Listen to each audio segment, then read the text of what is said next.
ಹೇಳ್ರಪ್ಪ. ಸುಮ್ಮನೆ ಪ್ರಯೋಜನ ಇಲ್ಲ. ಕರ್ನಾಟಕದ ಇತಿಹಾಸದಲ್ಲಿ ಈ ಸಲ ಒಂದು ಕಾಂಗ್ರೆಸ್ ಸರ್ಕಾರ ಮಾಡಿದಂಥ ಒಂದು ಕೆಟ್ಟದು ಆಡಳಿತ ಯಾವ ಒಂದು ಇತಿಹಾಸದಲ್ಲೇ ಇರಲಿಲ್ಲ. ಯಾರು ಮಾಡಕ್ ಸಾಧ್ಯ ಆಗಲ್ಲ.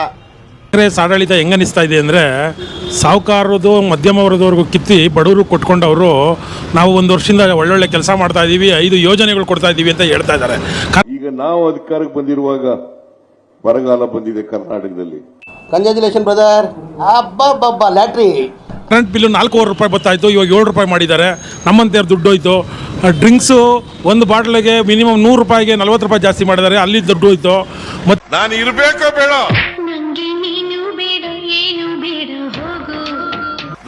ಜನ್ಮಕ್ಕೆ ಹೋಗೋ.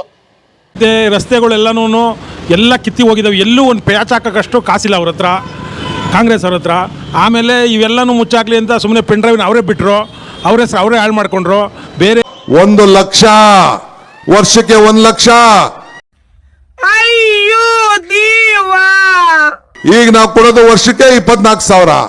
ಡೆಲ್ಲಿಯಿಂದ ಬರೋದು ನಮ್ ಕ್ಯಾಂಡಿಡೇಟ್ ನ ನೀವು ಕಳಿಸ ತಕ್ಷಣ, ಸತೀಶ್ ಮಗಳನ್ನ ಕಳಿಸ ತಕ್ಷಣ ಬರೋದು 1 ಲಕ್ಷ. ಅಮ್ಮ 1 ಲಕ್ಷ ಕಾರ್ಡ್ ಬಂದ. ಗೊತ್ತಿಲ್ಲಪ್ಪ ಹೆಂಗೆಲ್ಲ ಡಬ್ಬ ಅಲ್ಲಾಡಿಸಿ ಜನಗಳನ್ನ ಏಮಾರಿಸ್ತಾನೆ ಅಂತ. Fraud, total fraud.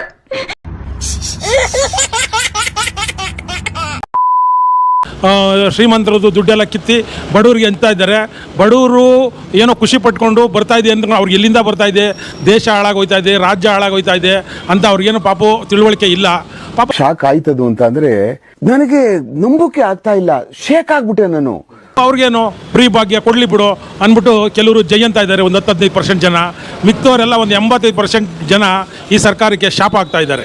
ಇಂಥ ಜನ ಎಲ್ಲಿ ಸಿಗ್ತಾರೆ ನಿಮ್ಗೆ? ಹೊಡಿರಿ ಚಪ್ಪಾಳೆ, ಹೊಡಿರಿ. ಆಮೇಲೆ ಡ್ರಿಂಕ್ಸ್ ಬೆಲೆ ಎಲ್ಲನೂ ಕಮ್ಮಿ ಮಾಡಲಿ. ಆಮೇಲೆ ಕರೆಂಟ್ ಬೆಲೆ 7 ರೂಪಾಯಿ ಇದ್ದು 7 ರೂಪಾಯಿ ಮಾಡಿ 4 ರೂಪಾಯಿ ಇಳಿಸ್ಲಿ. ಎಲ್ಲನೂ ಜಾಸ್ತಿ ಮಾಡಿಬಿಟ್ಟು ಆಮೇಲೆ ಸ್ಟಾಂಪು ಡ್ಯೂಟಿ. ಹಲೋ ಸಿದ್ದರಾಮಯ್ಯ ಎಲ್ಲಿದೀಪ? ನನ್ನ ಮುಖ ನೋಡಬೇಡಿ, ಮೋದಿ ಮುಖ ನೋಡಿ ಓಟ್ ಕೊಡಿ.